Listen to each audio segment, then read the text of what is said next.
एक बार कोई व्यक्ति था, वो दूध का कारोबार करता था। उसके पास बहुत सारी गौएं थी। गौओं का दूध निकाल निकाल के वो बेचा करता था। एक बार वो किसी विशेष काम से दूर चला गया और घर के बीच में अपनी घर वाली से कहा कि आज के बाद तुम दूध बेचने का काम करना।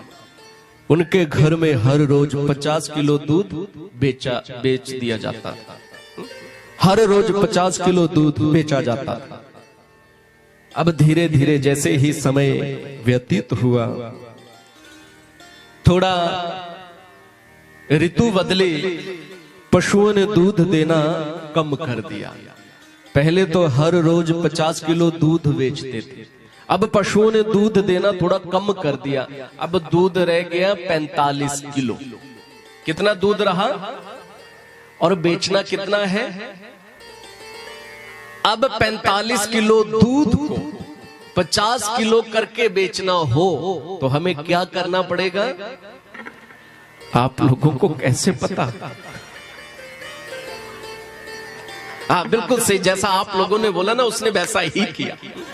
उसने क्या किया? 45 किलो दूध के बीच में 5 किलो डाला पानी।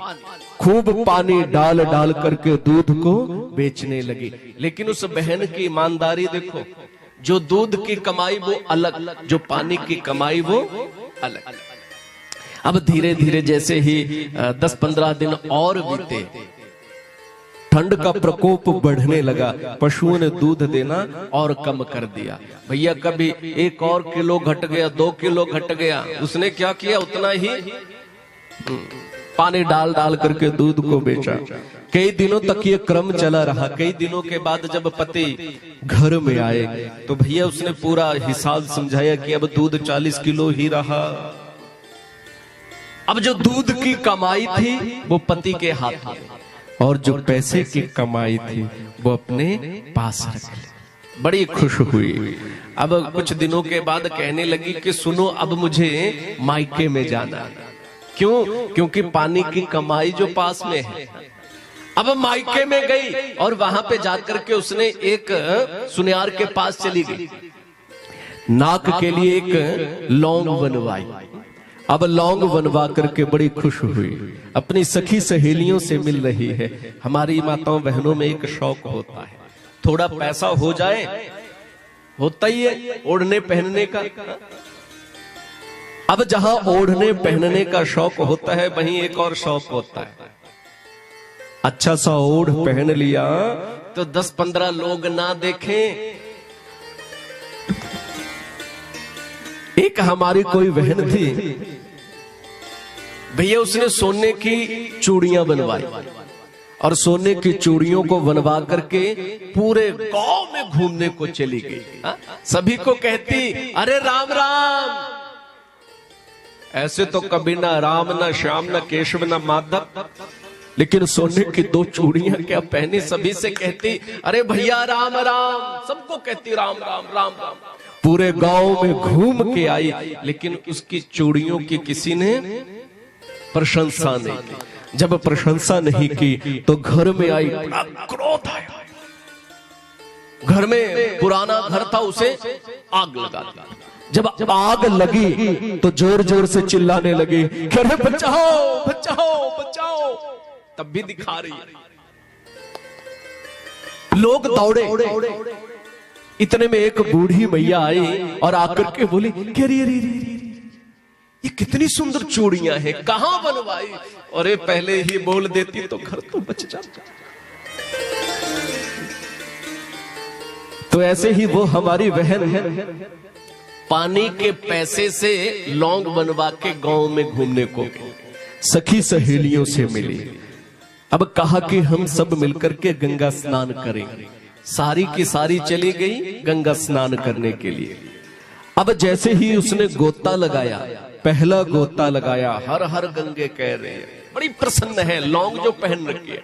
अब दूसरे गोते के लिए जैसे ही पानी में गई, पानी में एक मछली थी। उस मछली ने लौंग को देखा तो उसने सोचा कुछ खाने का। जैसे ही उसने दूसरी डुबकी लगाई, इससे पहले तीसरी डुबकी लगाते मछली झपटी है जोर से और लौंग को ही ले उड़ी है। बोली भक्त वत्सल भगवान की। अब वो पानी से बाहर आई, अभी तक उसे पता नहीं। पानी से बाहर आई, इतने में सखी सहेलियां कहने लगी कि अरे अरे अरे तेरी लौंग। जब उसने हाथ इधर लगाया ना, देखा लौंग नहीं है। गई पानी की कमाई, पानी की कमाई पानी में। इतने में एक सखी बोली कि अरे अरे देख, ढंग से देख अपने नाक को। मछली भैया लौंग तो लौंग, वो तो नाक, आधा नाक। गई पानी की कमाई पानी में और नाक गवाई बेईमानी में। कहने का भाव है कि ये जो धन है जैसे आता है वैसे ही चला भी जाता है। तो भैया नेक नीति ईमानदारी से कमा करके घर में लाना, उसके बीच में बड़ी भारी बरकत होती है। कोई अमीर होगा वो भी 2 रोटी ही खाएगा, कोई गरीब होगा वो भी 2 रोटी ही खाएगा। पेट तो रोटी से ही भरता है।